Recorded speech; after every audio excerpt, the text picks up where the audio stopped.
Suresh sir, can you start? Ram sir is also there. Yes, sir. Yeah, you can start. All are there. Our guests are there. All are there. Okay. You can just make an announcement about all the participants. Can you mute your audio? When you're asked to speak, you can unmute.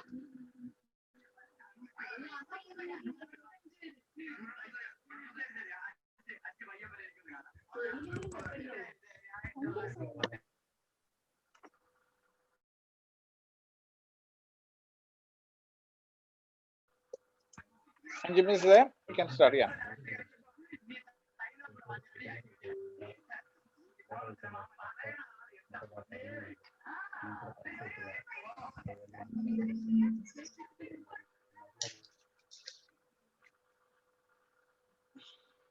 United Nations, a name of hope and respect, has celebrated its 75th birthday this year. Since its establishment in 1945, UN has been working to maintain international peace and security, protecting human rights, promoting Some voice sustainable break. development, delivering humanitarian aid, and upholding international law. And Jimmy's voice is not clear. Is it for everyone? Voice is not clear. Please, sir. Pardon, sir. And Jimmy's voice clear അല്ല എനിക്ക് മാത്രമുള്ളത് മറ്റുള്ളവർക്ക് what about others? Voice clear ആവുന്നില്ല. Okay, voice clear okay, ആവുന്നില്ല. sir. Now is better. Now is better. Okay, sir. Okay, sir. We, the UNAI-ASPIRE family of St. Thomas College, Kozhencherry, commemorate 75th UN Day today by conducting an online discussion on Sustainable Development Vision 2030. Respected dignitaries and students, thank you for joining us on this evening. Let us begin the program with invocation.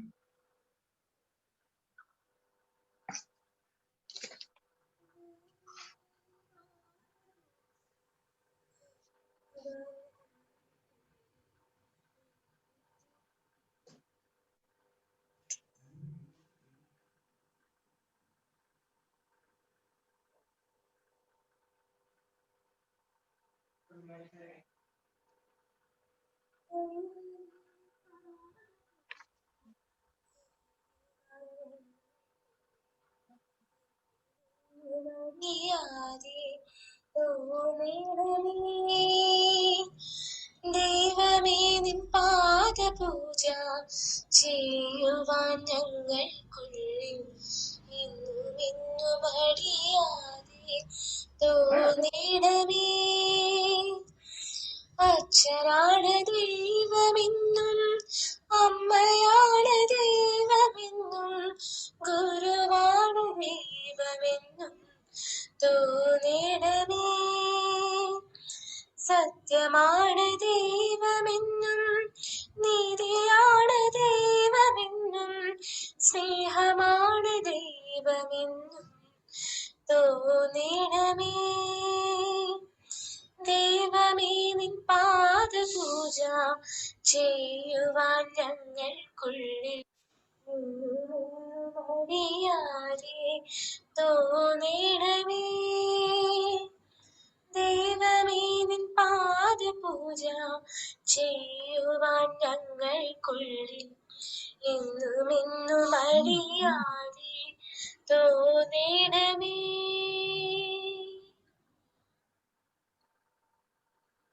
Now, let me invite Mr. Arun John, Coordinator UNAI-ASPIRE St. Thomas College Chapter, for welcome speech.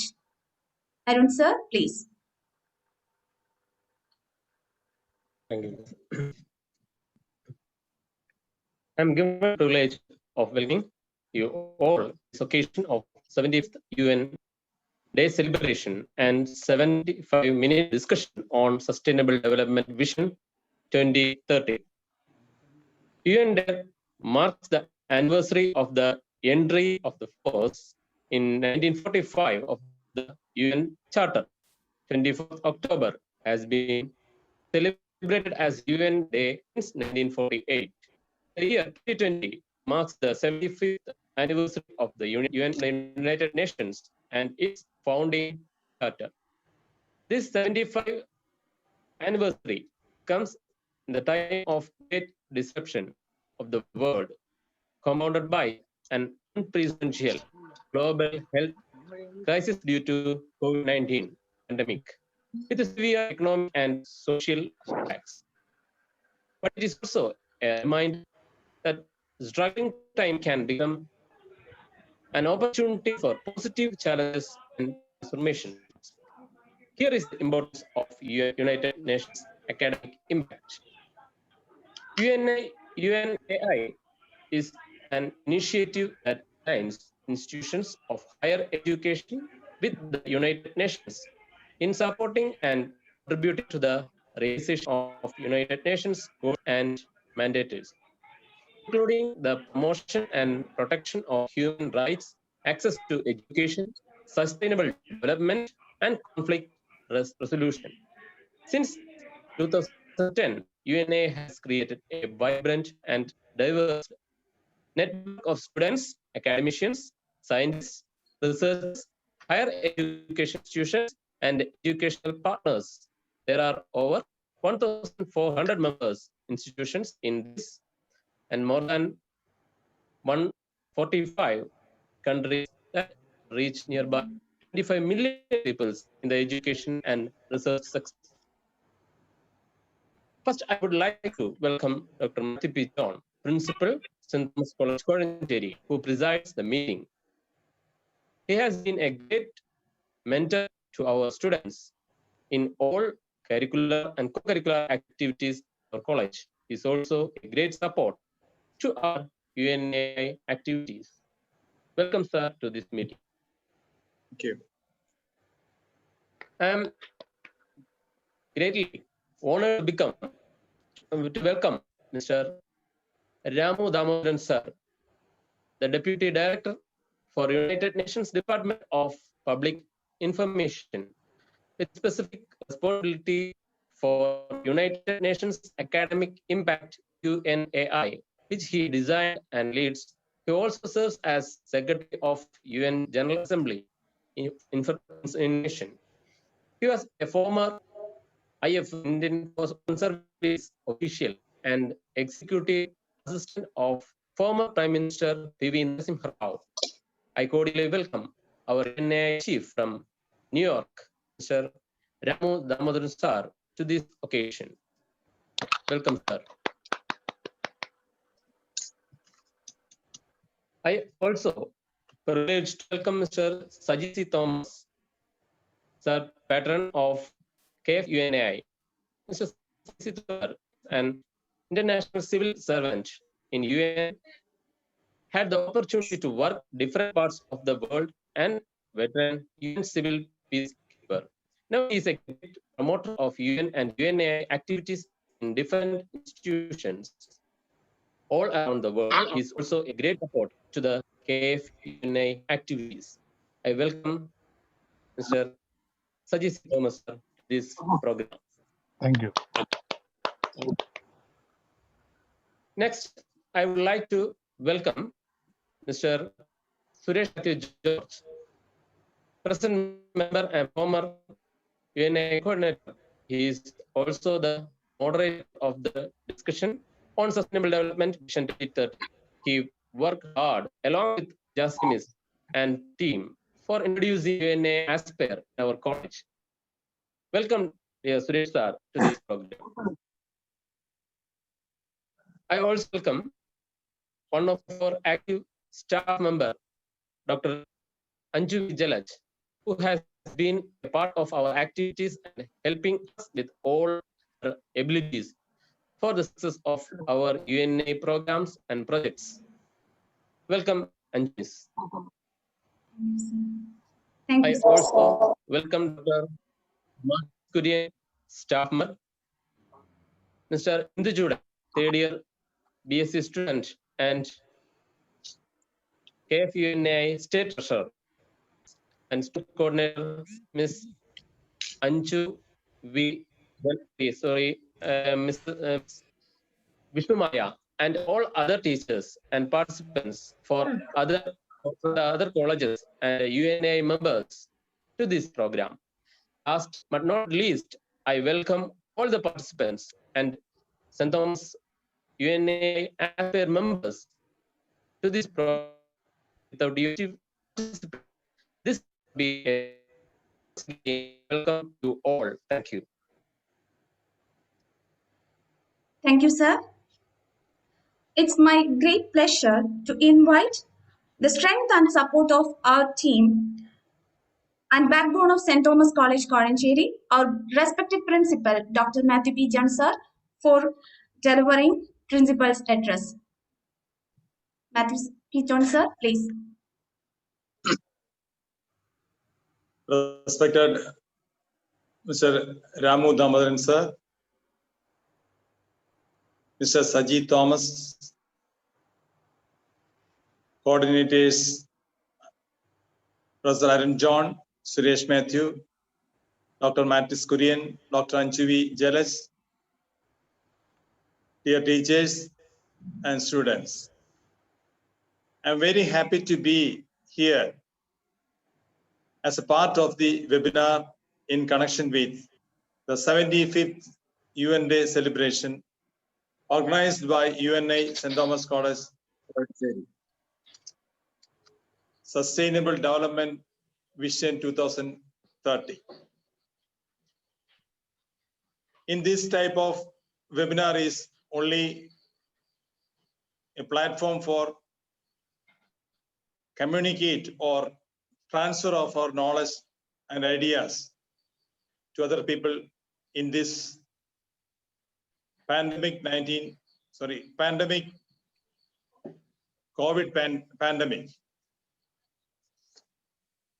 I'm very happy to say that in our college, UNI is organizing different programs connecting under UNI principles. It helps students to know their fundamental rights and duties to the people around us and responsibilities to the society. We are also trying to organize different programs with the UNI to improve the lives and also promote technical knowledge and skills. Also develop the feelings of oneness. Hope this webinar will be beneficial to all the participants. And I also congratulate the organizers of the programs. Thank you.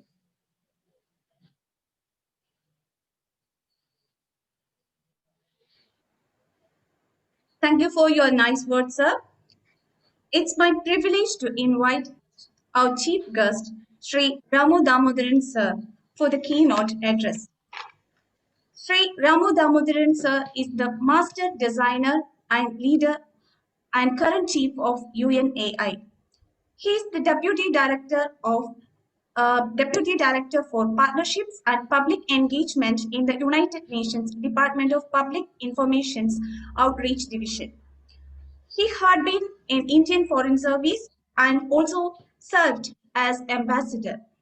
His roles in UN is much appreciable and which include service at Executive Office of the Secretary General. You listened about Ramu sir's detailed biodata during welcome speech. We are eager to hear from you, sir. May I invite Mr. Ramu Damodaran, sir, for the keynote address. Sir, please.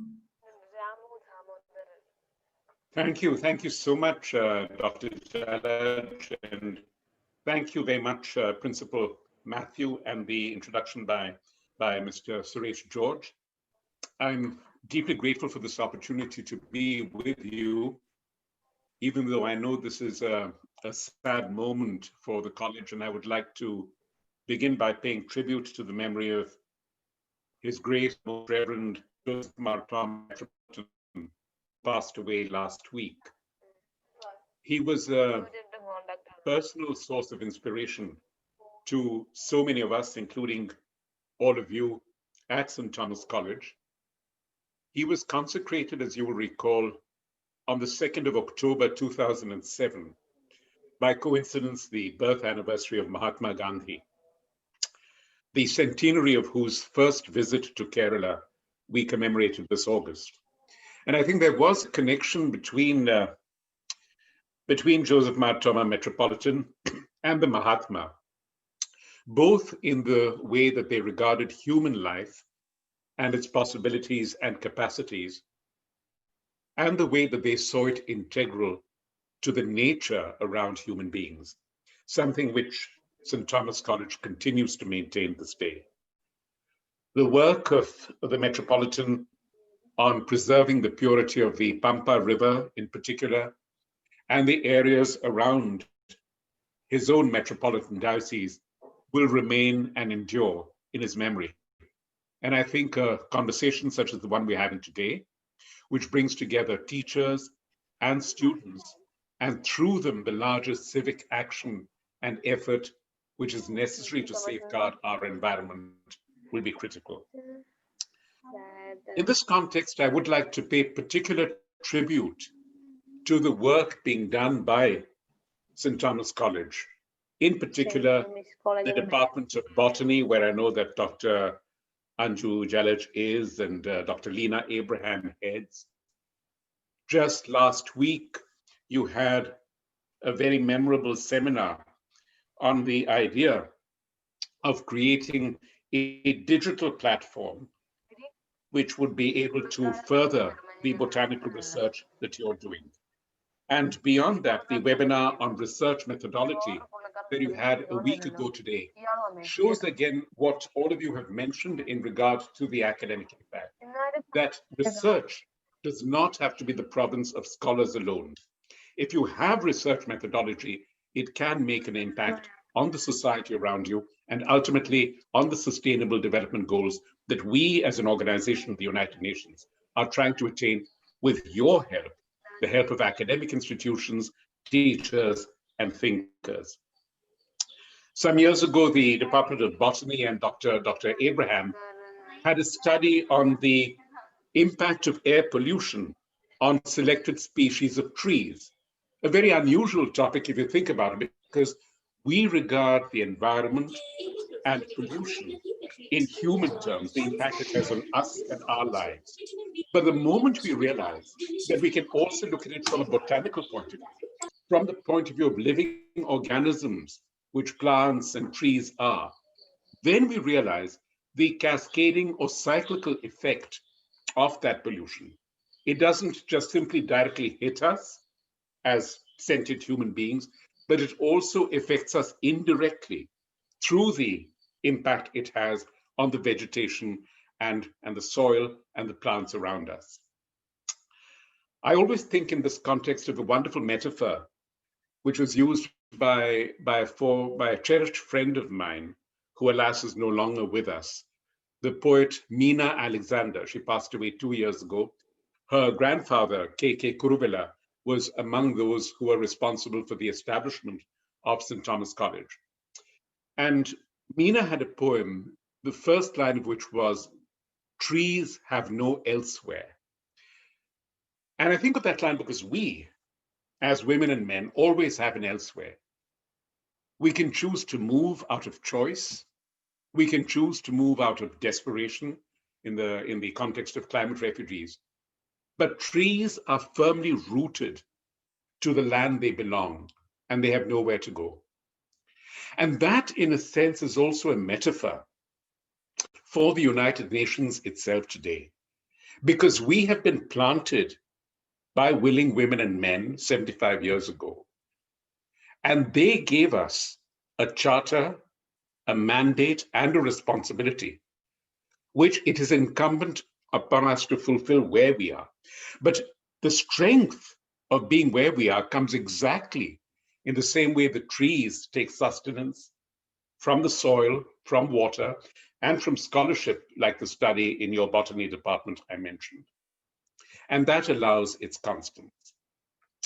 If you take that a step further to the other work that St. Thomas College is doing, your work on wetlands, for instance, in the Department of Zoology, headed by Dr. Roy George.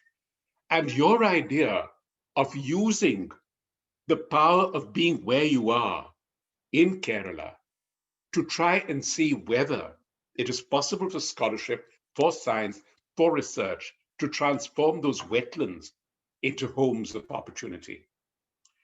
This is something which really requires a daring and entrepreneurial mind. You are now an institution which has completed 2/3 of a century, and you have, and I'm very cognizant also of your motto, Ad De Gloriam, or which is very reminiscent of the motto of my own college in Delhi, St. Stephen's College. The fact that we realize that beyond the present, beyond the immediate, there is always the more ambiguous and the spiritual. And this is something which I would like to return to, because I think at times when you try and divorce the two, divorce scholarship from spirituality, or try and divorce people's innate human beliefs, whether it be religion or faith, and the work they do, then you come upon a division which is not always sustainable. This particular shirt I'm wearing today is, again, a remarkable entrepreneurial effort. It was a group of young women and men in this country, in the United States, who imported cinnamon yarn from Kerala and from India and melded it with a waste of plastic bottles. So 8 plastic bottles go into each shirt like this, along with cinnamon yarn. And that, again, is a metaphor for the promise of our products, of our landscape, and all that it yields. And the fact that cinnamon plants, like cinnamon trees, have no elsewhere, but they are there to sustain us, just as scholarship is. 2 weeks ago, you may have read about this remarkable discovery by a university in Germany, in Dresden, working with scholars in Kerala, of a new species of fish, which they called the dragonfish, which have a unique way, according to the marine biologists at Dresden, a unique way of moving in the water. Like eels do, they move backwards. And this helps them to navigate the small underground chambers in the rivers where they are. So you think of that again, adaptability, being able to, over the centuries, form your own shape, your size, and the pattern of the current to adjust to your environment. And that becomes, in a sense, the responsibility before us. Do we adapt to the environments we are in, like the dragonfish do? Or do we compel the environment to adapt to us, to our needs, and as Gandhiji famously said, to our greed? Once we come to that answer, once we come to that conviction, then the research work that all of you do will become immediate and plausible, because what we are trying to do is to realize that we as thinking human beings have the capacity to adapt, to change, to innovate, and to move forward. That is not something which an inanimate entity like the environment possesses. I'm fortunate to have with us on this call a very old and cherished friend of mine, Ashok Tomar. He and I grew together in the Indian Foreign Service. Ashok retired a few years ago as our ambassador to Brazil. And Ashok has always been way ahead of me in terms of his intellectual curiosity, which has led him to share with me so many achievements of human beings in the terms of sciences, the world around us, indeed the world we live in. And just yesterday, he sent me a fascinating story about an announcement which is going to be made in about 2 hours from now. It'll be at 12 noon in my part of the world, or 9:30 in India.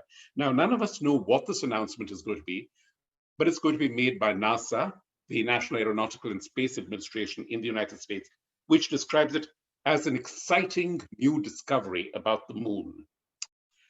And there is speculation that this relates to the agency's Artemis program, which plans to put both a woman and a man astronaut on the south pole of the moon in 4 years' time in 2024.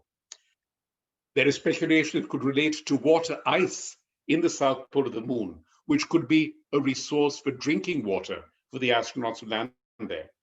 Or it could be about lunar caves in the south pole of the moon, which could provide shelter for future lunar explorers.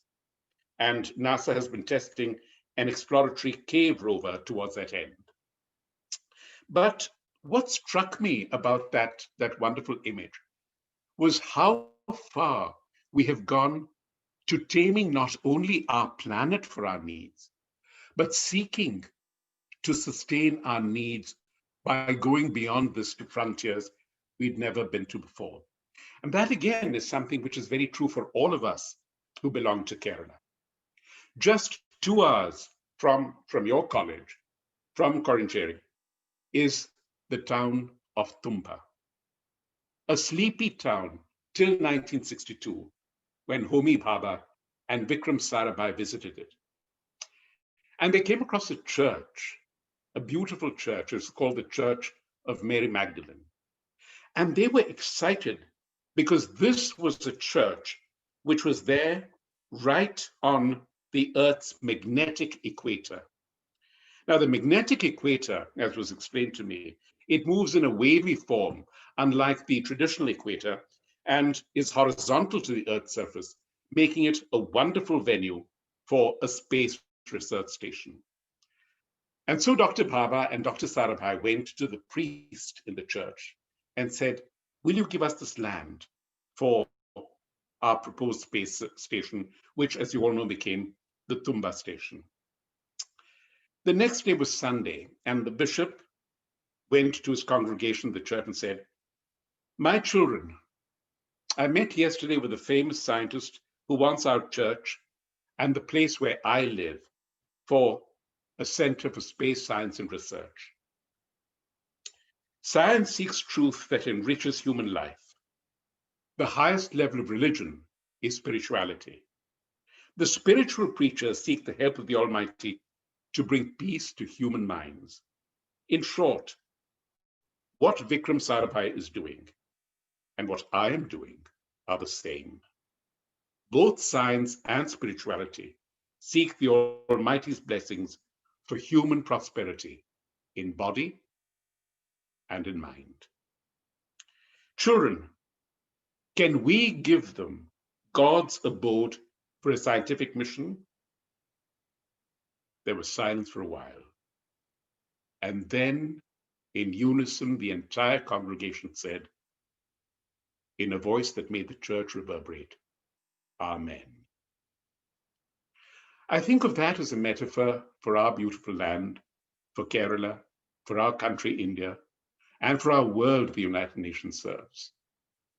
This blend of science and spirituality, each willing to sacrifice for the other because they realize their cause is common. If you go to the Psalms in the Bible, Psalm 104, there is a beautiful line which says, He made the moon to mark the seasons. The sun knows when it is time to set. And so let's not be distracted or misled by false glory. Yes, we will always have the sun, but the sun knows when it is time to retire and to call it a day.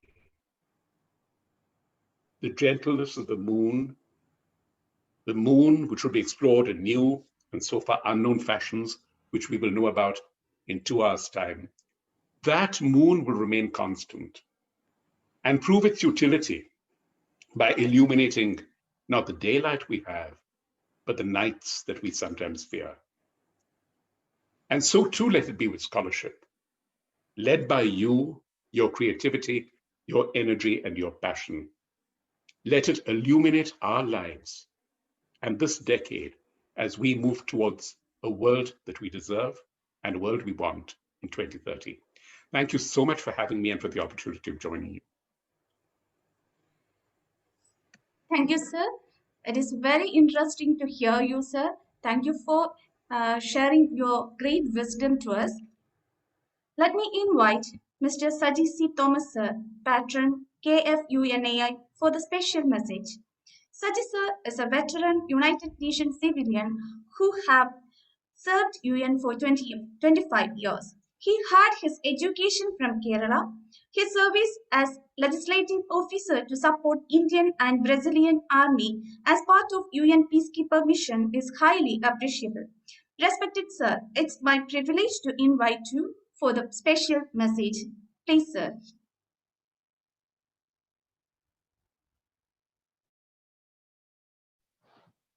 Thank you, Anuj. Excellency Ms. Ramo Damodaran, Honorable Principal Dr. Matthew P. John, respected moderator, Suresh George, UNI Chapter Coordinator, Arun John. Can you hear me? Yes, Yes, sir. sir. Yes, sir. Yes, sir. Okay. Okay. Thank you. Thank you.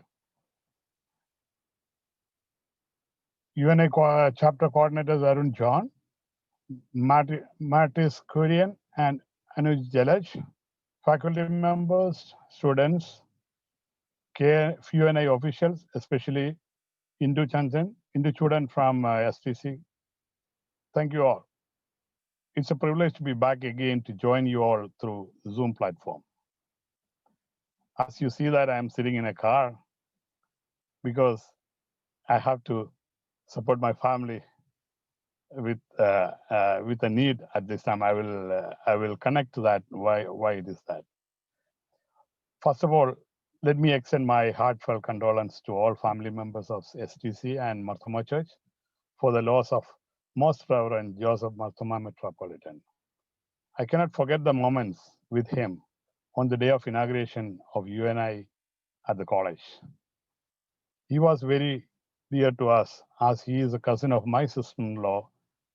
Both of their grandmothers are siblings. And he visited and prayed for my mother while she was going through terminal illness in Montreal, Canada during 1992. In this time of grief, my thoughts and prayers are with you all. Thank you, Ramuji, for giving a nice speech so that I am relieved. I won't take that much time to do that. The people of the world has an opportunity to celebrate the existence of the great organization, United Nations. And the UN Day is the 75th, this year is the 75th year. At this challenging time, the organization is actively participating in all the challenges the humanity faces. Last week, Kochi FM radio asked me to answer a question so that they can broadcast. The question was in Malayalam. He said, "UN Prasakti endan." I gave the answer and they did it. At the early morning 7:30 program, they had a 15-minute special on the UN Day. And this is the second time they invited me to participate in that. So for that point, I'm telling the Sustainable Development Goal 2030 agenda was implemented 2015 after the Millennium Development Goals 15 years of implementation. 2030 agenda is a plan of action for people, planet, and prosperity. It also seeks to strengthen universal peace in larger freedom. UN recognizes the eradication of poverty in all of its forms and dimensions, including extreme poverty, is the greatest global challenge and an indispensable requirement for sustainable development. All countries and all stakeholders acting in collaborative partnership will implement this plan. The 17 Sustainable Development Goals and 169 targets demonstrate the scale and ambition of this new universal agenda. Millennium Development Goals seeks to realize the human rights of all and to achieve gender equality and the empowerment of all women and girls. They are integrated, indivisible, and balance the three dimensions of sustainable development: the economic, social, and environmental. Currently, we are going through a pandemic, COVID-19. Due to this, our thinking and life, the way we live, have changed completely. I want to point out only one thing among that is human health. Global climate change will have multiple effects on human health. Vulnerable populations are children, the elderly, and the poor will be disproportionately affected. Climate change is increasing the global burden of diseases, and in the year 2000 was responsible for 150,000 deaths worldwide. Of this disease burden, 88% fell upon children. As a result, children experience greater risk of mental disorders, malnutrition, infectious disease, allergic disease, respiratory diseases. With the climate change, boys are 14% more likely to be born preterm than girls. Baby boys have a higher likelihood of infection, jaundice, birth implications, and congenital conditions. But the biggest risk for baby boys is due to the preterm birth by the climate issues what we are facing. For two babies born at the same degree of prematurity, a boy will have a higher risk of death and disability compared to a girl. Recent study shows that every year 20% disabled children are born in this world. Alarming. The future of our people will be facing very sadly all these realities. What if the newborn babies are facing this issue? How are we going to cope up? We will not only face emotional challenges, but economic challenges too. But the same token, I wanted to say that, as I mentioned, I am facing the similar situation in my life because of my family health issue. My wife's health challenges forced me to talk to you from a clinic parking lot while she's undergoing infusion of a medication to have a quality life just for a month, and it cost $10,000. It almost 5 lakhs every month. Our medical insurance will cover, but how it is possible for most of the fellow citizens around the world with the same sickness? We need to rise and above to a higher level to tackle the issues both personally and by the governments of the world.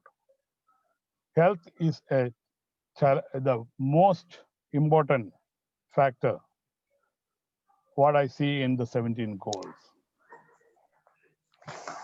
One of the major financial advisor is a celebrity, Susie Orman says. She was talking all these years about finance and economic situations. But when she faced a health challenge, she changed her attitude that health is more important than money. The same thing will go to our family, individual, and the governments, because when the population is healthy, the government is wealthy.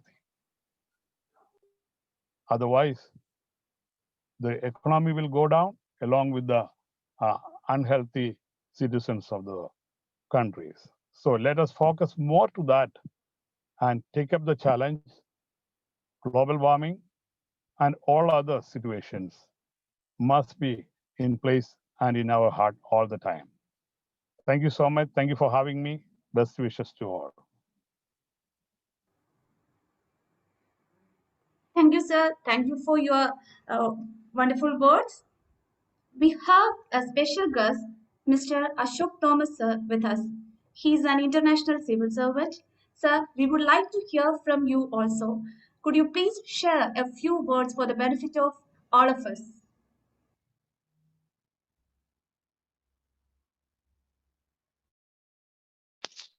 Ashok Tomar, sir. Is he around?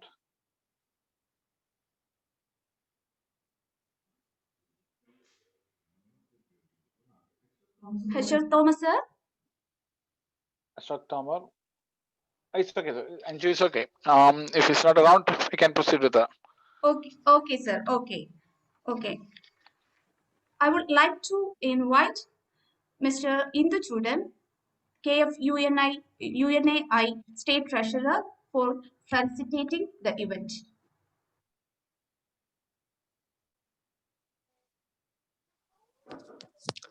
Ma'am, first of all, am I audible? Yes, you are Indra audible. Judan. Yes. Yes. Okay. A very pleasant good evening to one and all. Honorable United Nations Academic Impact Chief, the most respected Ramu Damodaran sir, patron of Kerala Forum on United Nations Academic Impact, Saji Thomas sir, principal of St. Thomas College, Kozhencherry, the most supportive, Dr. Matthew P. Jones sir, faculty coordinators of United Nations Academic Impact ASPIRE Chapter, Professor Arun sir, Professor Suresh sir, Dr. Martis Kurian, Dr. Anjumis, and dear teachers, and all my dear friends. I'm not going to make a felicitation long because we have upcoming programs. So it is indeed a great pleasure for me to be a part of such a glorious event. Our college is one of the pioneer institutes in Kerala to have the prestigious membership of United Nations Academic Impact. From there to here, a lot of things have been changed.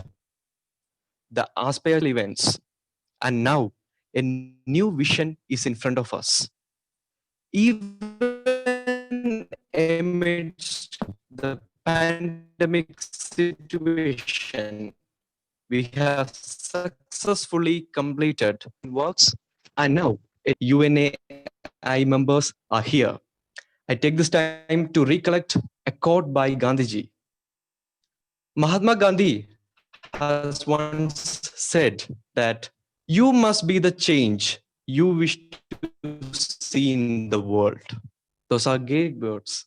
Like that, we all must determine ourselves to be the change in order to attain a glorious change in our society. Today, we are going to have a great discussion now, and more such programs and initiatives need to come from the chapter.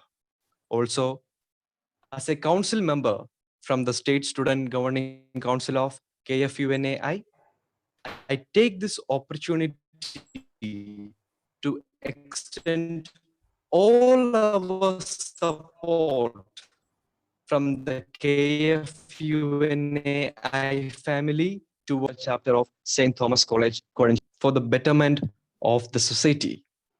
Wishing all the best wishes to the new UNAI-ASPIRE team. I'm concluding my felicitation. Thank you, sir. Thank you, Indra Judan. We are now entering the highlight of this event, a panel discussion on Sustainable Development Vision 2030. May I invite Mr. Suresh Matthew George, sir, for leading the session. Sir, please. Yeah, good evening. Good evening, all. Can you hear? Am I audible? Yes, you are audible, Okay, sir. yeah. Audible. Our guest of honor from United Nations, Mr. Ramu Damodaran, UN Academic Impact Chief, Mr. Sajid Thomas, sir, patron of KFUNAI, our principal, Dr. Matthew P. Johnson, the volunteers of UNAI, and our team, United Nations Academic Impact of St. Thomas College, Kozhencherry. In next few minutes, what we see is a vision statement of our young volunteers from our college and other member colleges of United Nations Academic Impact who work under the umbrella of Kerala Forum of United Nations Academic Impact, KFUNA. നമ്മുടെ കാലഘട്ടത്തിന്റെ ഒരു മന്ത്രയാണ് think global and act local.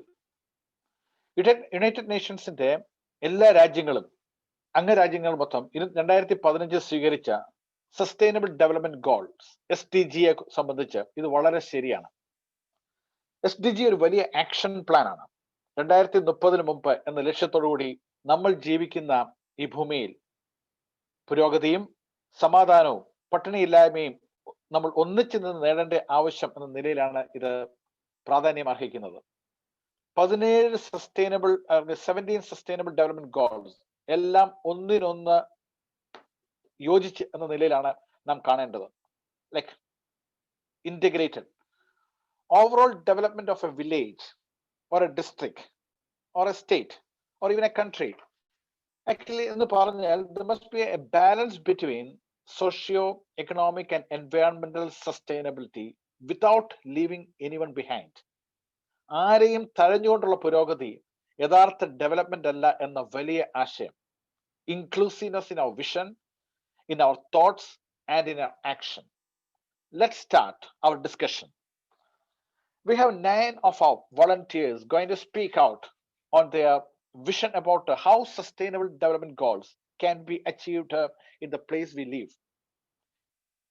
Each student can take 3 to 5 minutes on the discussion. On the 4th minute, I'll interrupt and giving a warning, and you can stop at the 5th minute. Are you ready? All of you ready? So can I invite the first person to speak? Dear volunteers. Okay. First one to speak is Ashwin Srikumar, Department of Economics, St. Thomas College, Kozhencherry. Ashwin Srikumar. Good evening, sir. Hello. Yeah, hello. Yes, audible. You can speak. Okay. Respected delegates from UNAI, respected principal, all dear teachers, and my dear friends. The topic of our discussion is Sustainable Development Goals of the United Nations. Well, it is with great purpose that UN recognizes peace, justice, and strong institutions as an SDG. And I think that's exactly why it is the 16th goal out of the total 17 goals, because all the prior goals shall ultimately lead to the ultimate goal of global peace. Well, what is peace? Peace is more than just the absence of war and violence. Peace is not the absence of conflict, but the ability to manage conflict constructively as an important opportunity for change and increased understanding. Peace is a commitment not to harm, but also to nurture all individuals. Human history has always been crowded with wars, violence, and vengeance, and this goes on and on. But does it have to be this way forever? Inaction, my friends, leads to passive support, which brings us straight to the issue of terrorism in the modern world, which begs the question, who is a terrorist? Someone who carries a gun around, shoots people to their death, commits heinous crimes on women and children? Well, yeah, they are.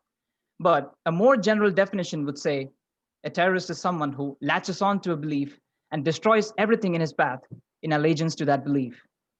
And that belief changes from person to person, from place to place, and from time to time. Terrorism affects each country differently.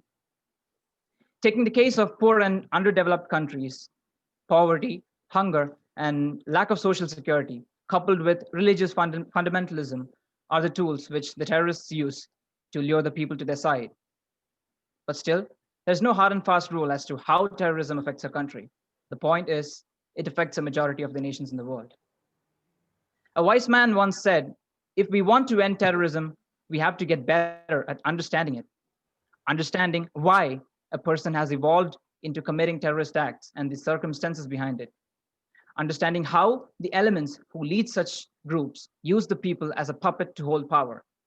Understanding that they are human beings and we all bleed the same blood and beat to the same drum of our hearts. Understanding, my friends, starts with being aware of the monster in the room. And that's you, that's me, that's everyone else.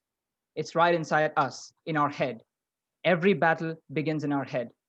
And that's where education plays an important role.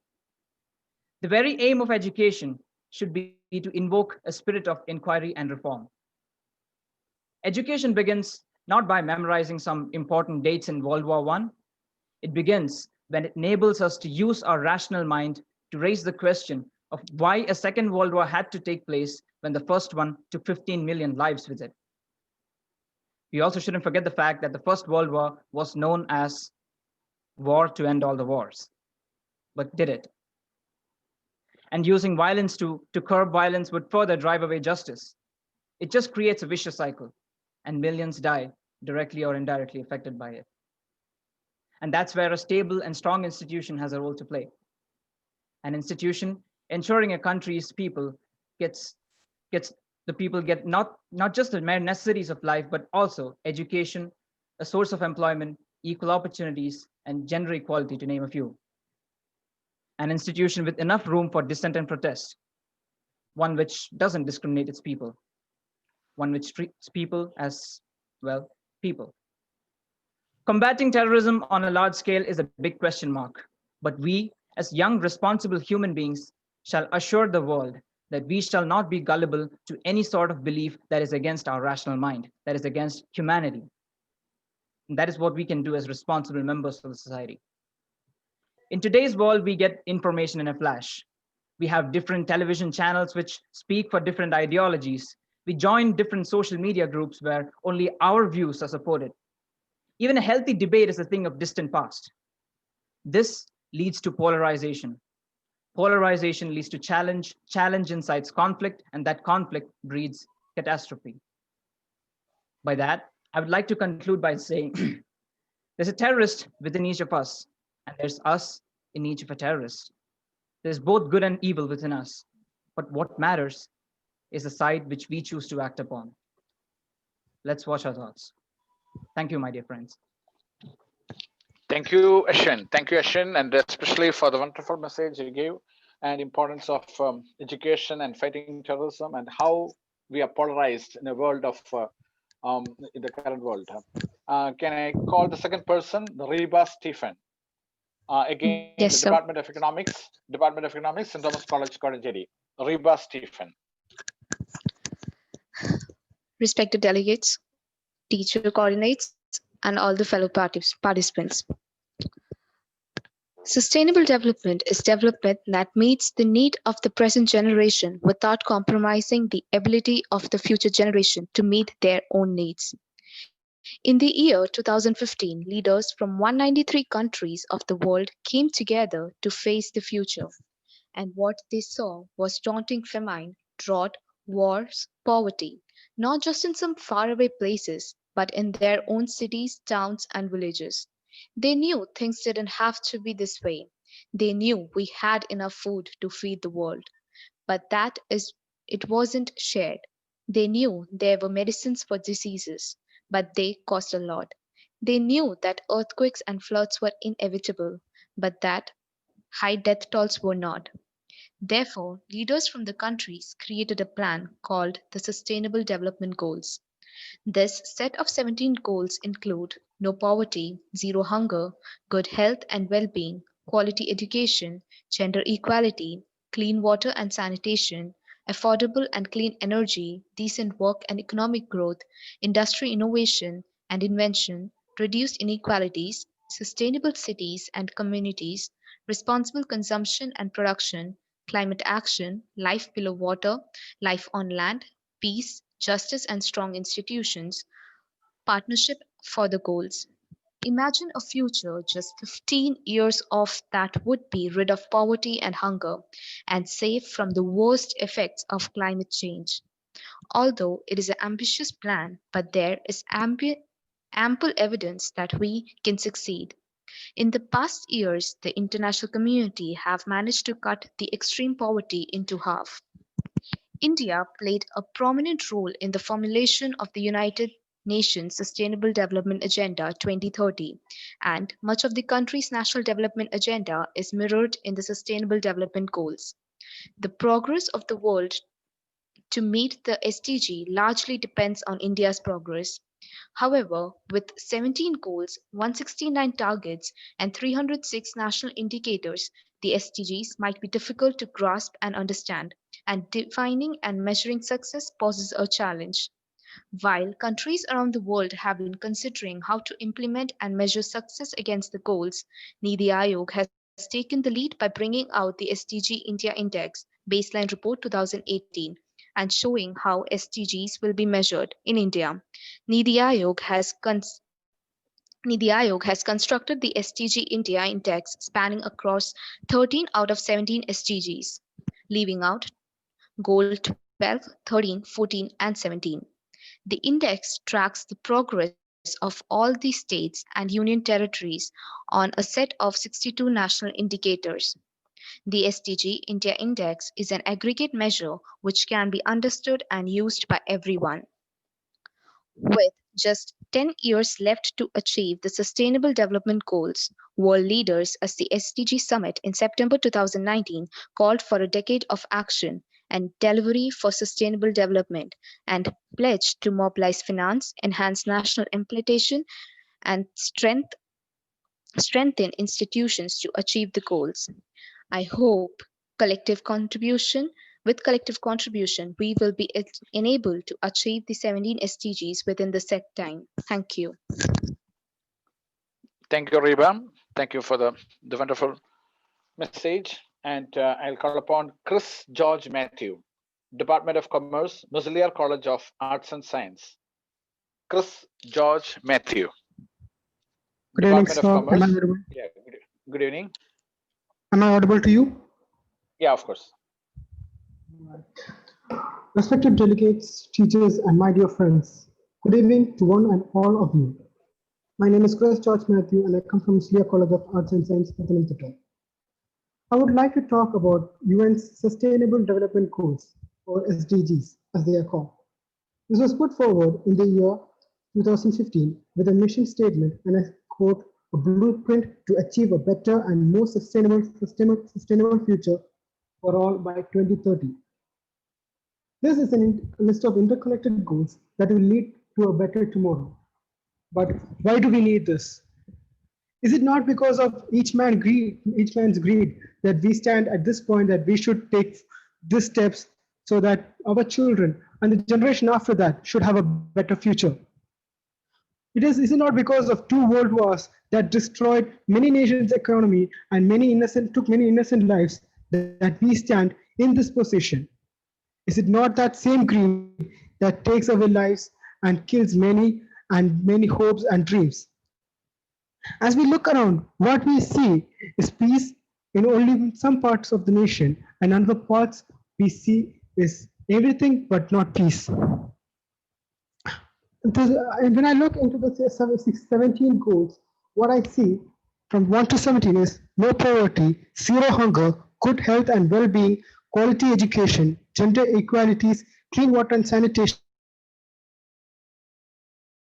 and economic growth, industry, innovation and infrastructure, reduce inequalities, sustainable cities and communities, responsible consumption and production, climate action, life below the water, life on land, peace, justice and strong institutions, and partnership for goals.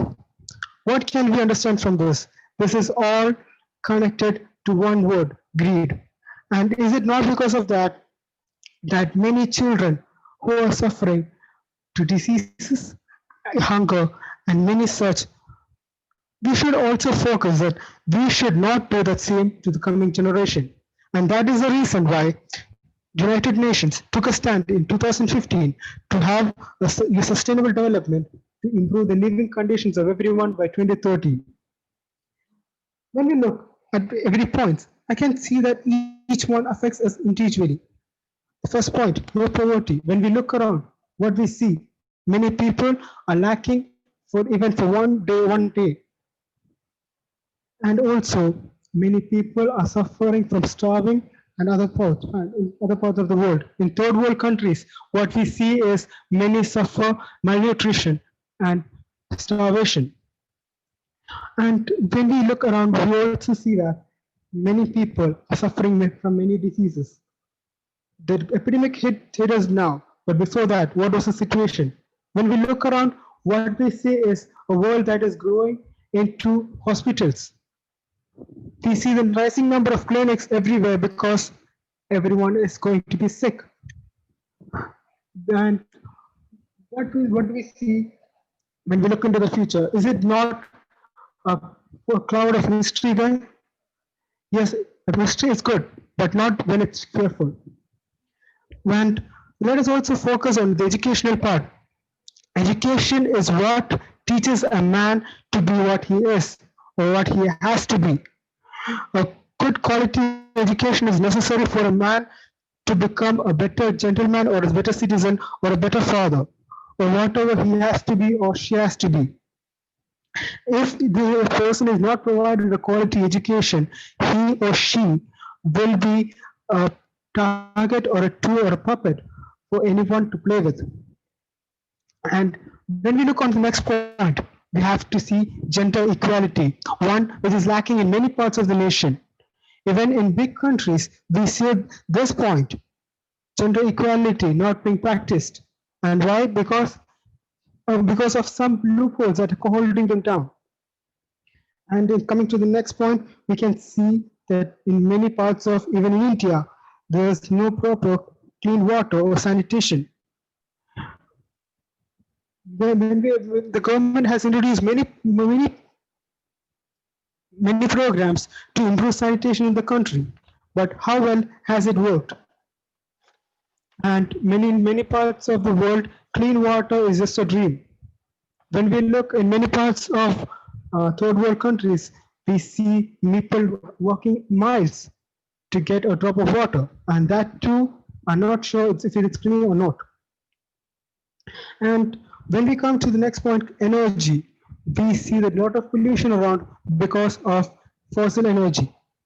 And what we can do to reduce that is bringing on clean energy.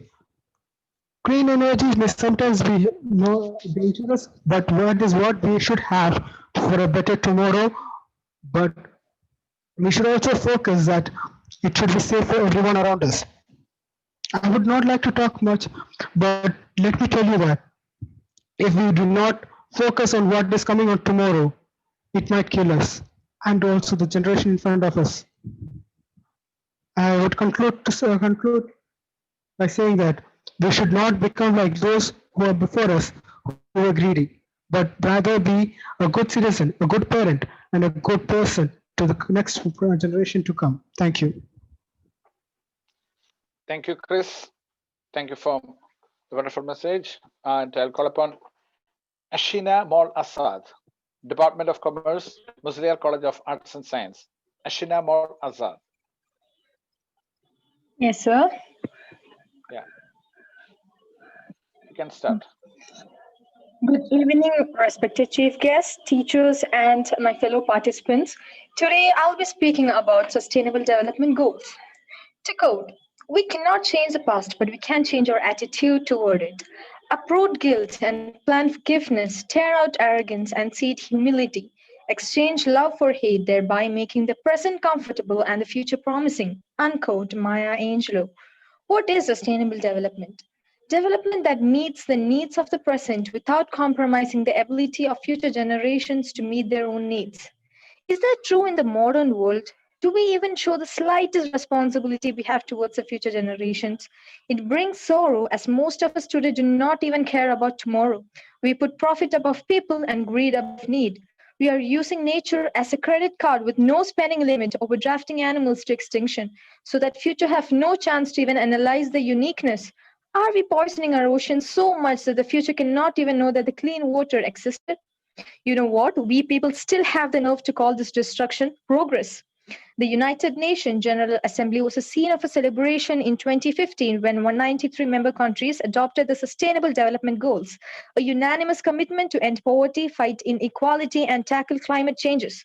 The SDGs are an agenda to balance human prosperity with protecting the planet. The 2030 Agenda is a composition of intertwined social, economical, and environmental goals and targets that requires a new way of thinking about development. That is why the United Nations development agencies have come together to create MAPS, a common agile approach to development that stands for mainstreaming, acceleration, and policy support. This is how it works. Let's consider a country X is trying to turn the extraordinary goals into realities on the ground. Now, mainstreaming is about making the 17 goals a part of people's lives by including them in national and local policies, action plans, and budgets. The same country X needs to find key entry points to make progress across several SDGs. What would work in this specific context? Using analytical tools, we can identify accelerators such as action to support women and girls' empowerment that will also boost local economies, enable safer childbirth, and build more inclusive communities. The UN can also provide policy support that reach across all aspects of development like education, jobs, local governance, healthcare, biodiversity, and clean energy to support SDG implementation. The main thing that can be done for every point of sustainable development is that stop covering up. When we have a problem, why try to make up or conceal it to keep out of the light temporarily? Find and analyze the root cause. When the root's stronger, of course, flower blooms. For example, let's take the case of poverty or hunger in Africa. Several organizations and government provide them with basic necessities. Does this stay permanent help to them? Try and give them job opportunities so they can provide for themselves. Give them educational institutions so that their children grow up to be educated and responsible citizens. Build them medical hospitals, clean facilities to rely on, and then problem is solved. That is what is development. Now, sustainable development creates value. Upgrading production to use less energy and water is good for environment as well as for the wallet. Offering eco-designed products and packaging saves material and reduces shipping cost. Paying attention to employees, improving their quality of life at work means better performance. Now, products that are accessible to the world's population means opening new markets. Now, lately, the Fox News recently published a material saying that the news about global warming are tactics used to trick society with misinformation.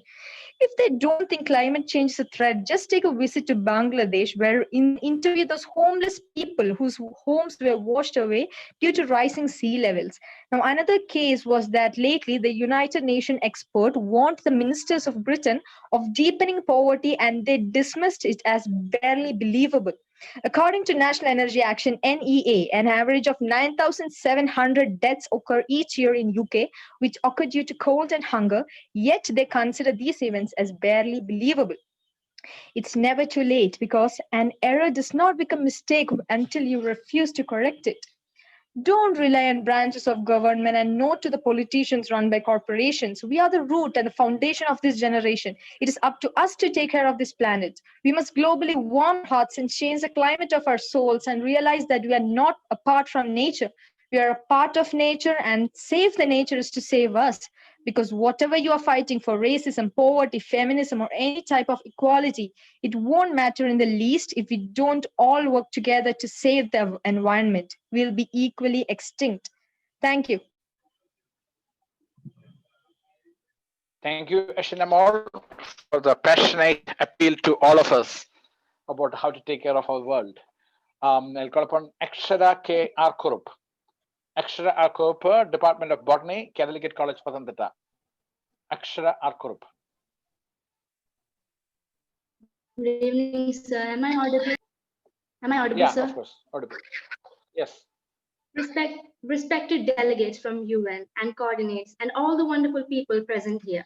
I'm here to express my views on Sustainable Development Goals Vision 2030.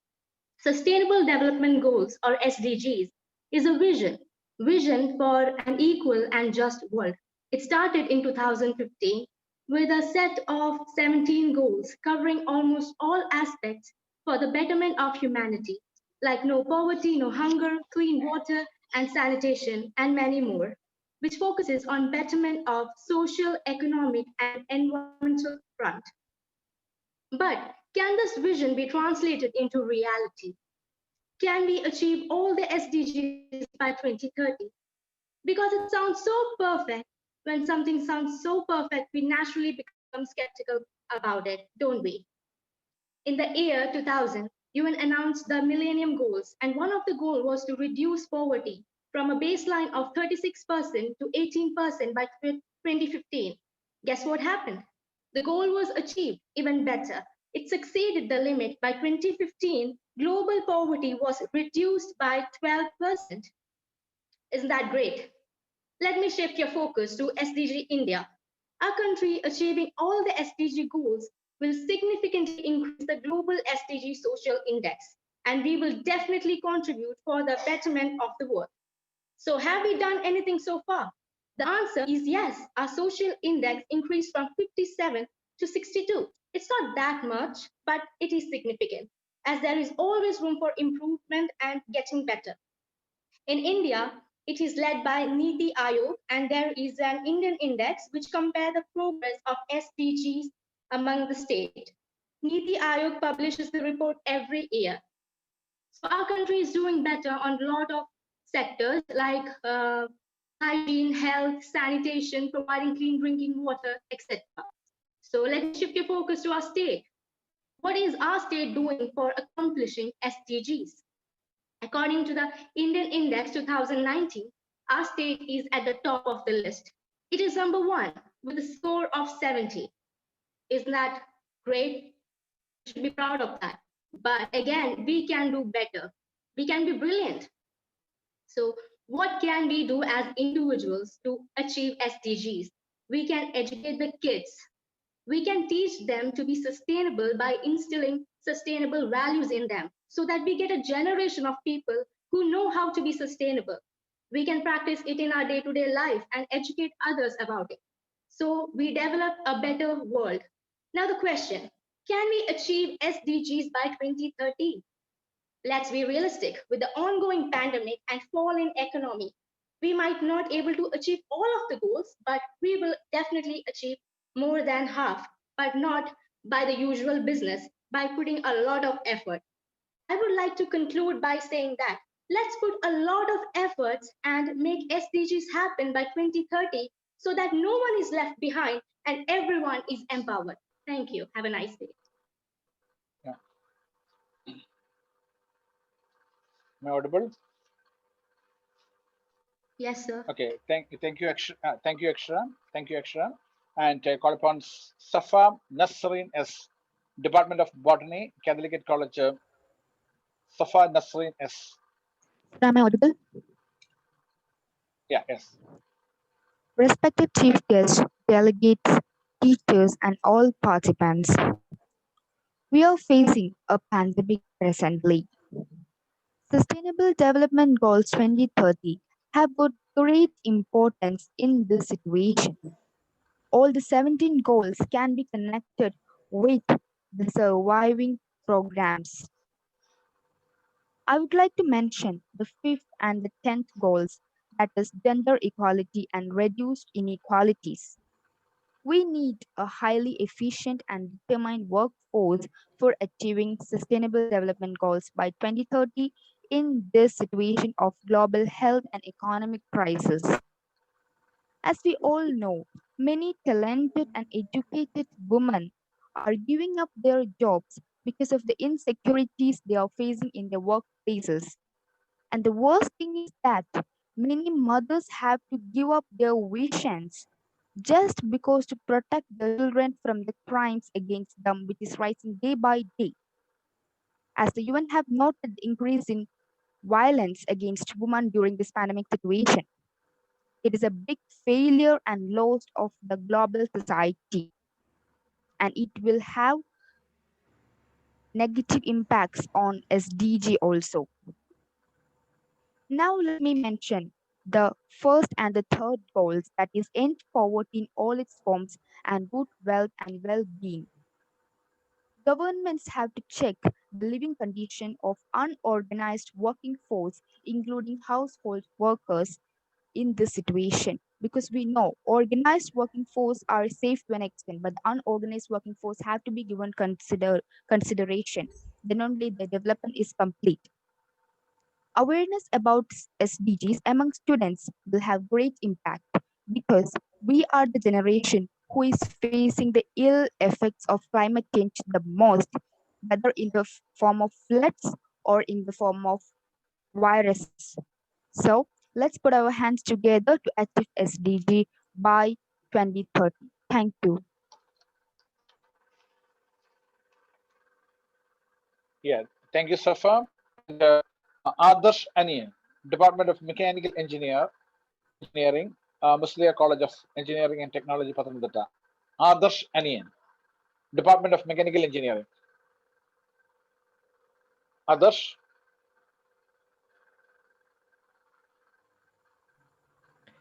Excuse me, sir. Yeah, audible. Sir, I think they have met with some technical errors. Technical issues. Okay, then can I call the next person? Arjun. Arjun is available. Arjun also from the same department, Department of Mechanical Engineering, Muslia College. Arjun? Sir, I think both of them are not accessible. Okay, then I call the next person, Gayatri Prem, the Department of Economics, St. Thomas College, Kozhencherry. Gayatri Prem. Gayatri.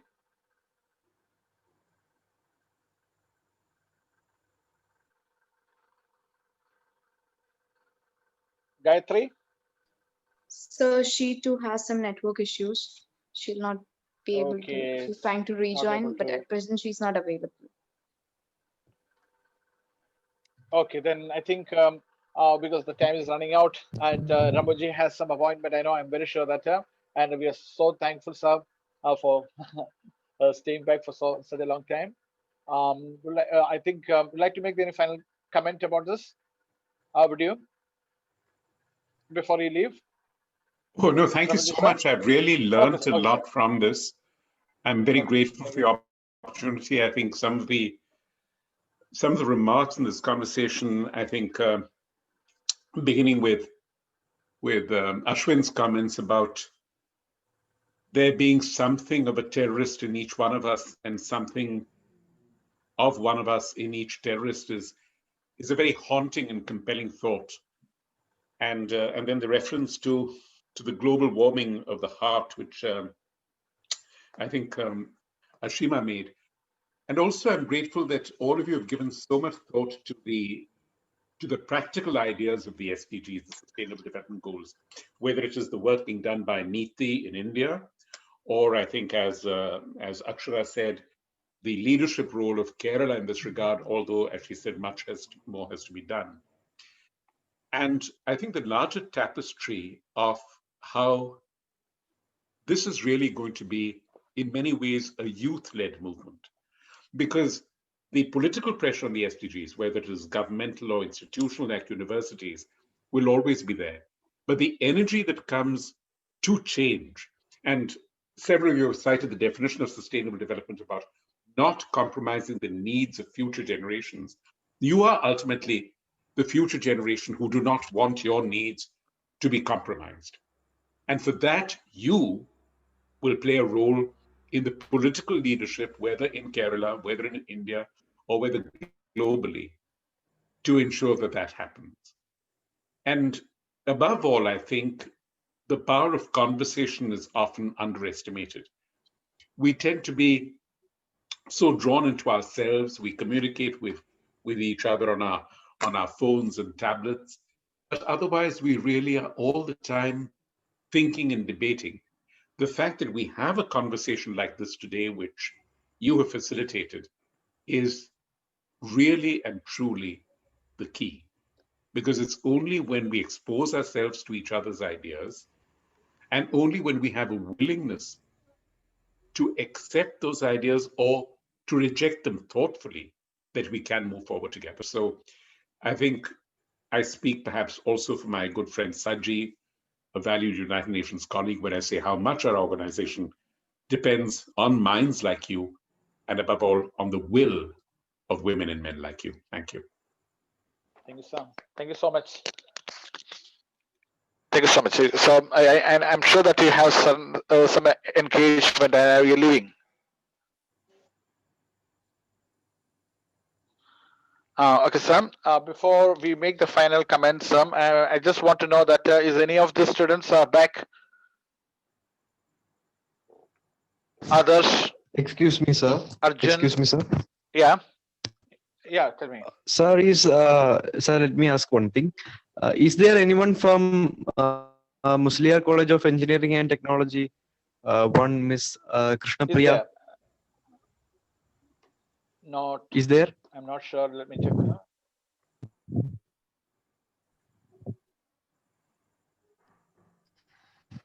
No. No. Okay, sir. Okay, in that case, let me make the final comment before I hand over this mic to Anju. I think the 6 students actually made they spoke on wide range of issues, from terrorism to the India's attempt to measure this SDG and interconnectivity of 17 sustainable development goals and many more. And some of them are even saying that many of these issues are created by us. So the solution also lies with us. Our vision defines our future. Since we spoke about our vision, let's work together to achieve our vision to become a reality. Thank you. Thank you all.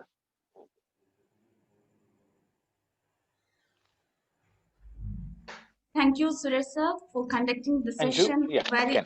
elegantly. Am I audible? Yes, yes. Okay, Yes, ma'am. okay, sir. Okay.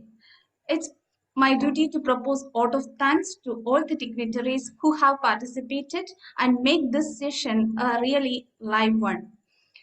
I'm very happy to extend my sincere gratitude and thanks to our respected principal, Dr. Matthew P. Jones, sir, for making this event happening. I'm profusely elated to take this opportunity to express my thanks on behalf of UNAI-ASPIRE family of St. Thomas College, Kozhencherry, to Mr. Ramu Damodaran, sir.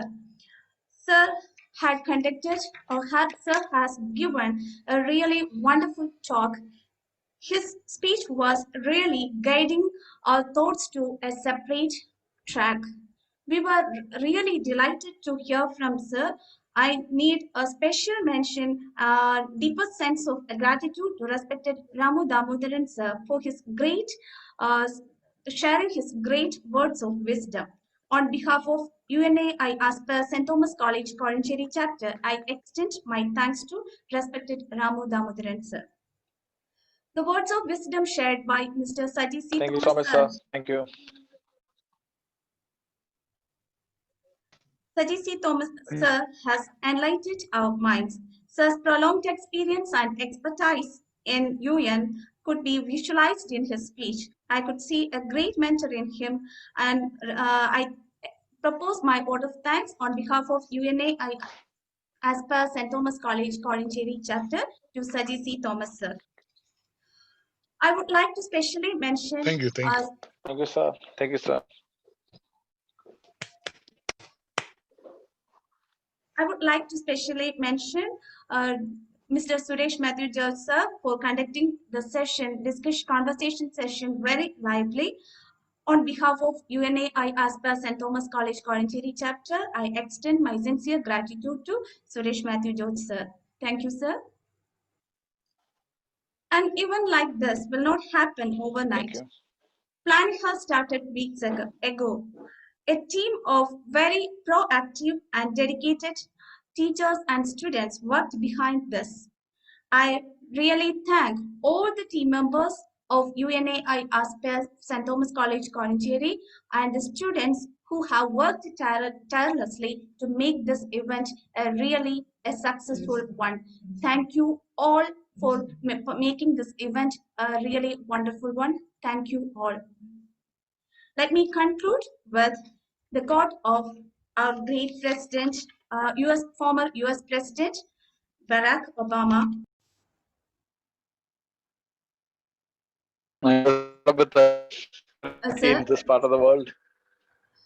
Sir? Oh, yeah, I think she's back. Am I audible, sir? Anju, are you back? Yeah, sir. Teacher. Yeah. Are you back? Yeah, sir. Yes, yeah, sir. Yeah, okay. Just yes, you can sir. conclude. You can just say the last words. Okay, sir. Change will not come if we wait for some other person or some other time. We are the ones we have been waiting for. Yeah. Thank you. Thank you. Thank you. Thank you. Thank you. Yeah. Yeah. Thank you. Thanks Thank a you lot, very sir. much. Thank you. Thank you. Thank you, Ramji. Thank you. Yeah. Okay.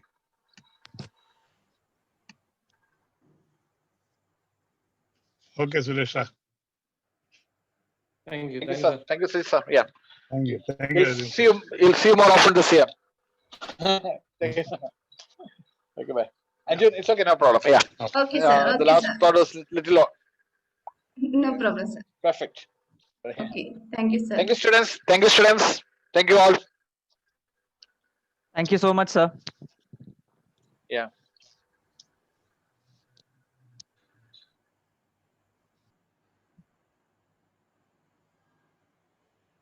So was this meeting recorded? Recorded and it was streaming. Arun sir, ഞാൻ leave ചെയ്യണേ. Thank you. Okay.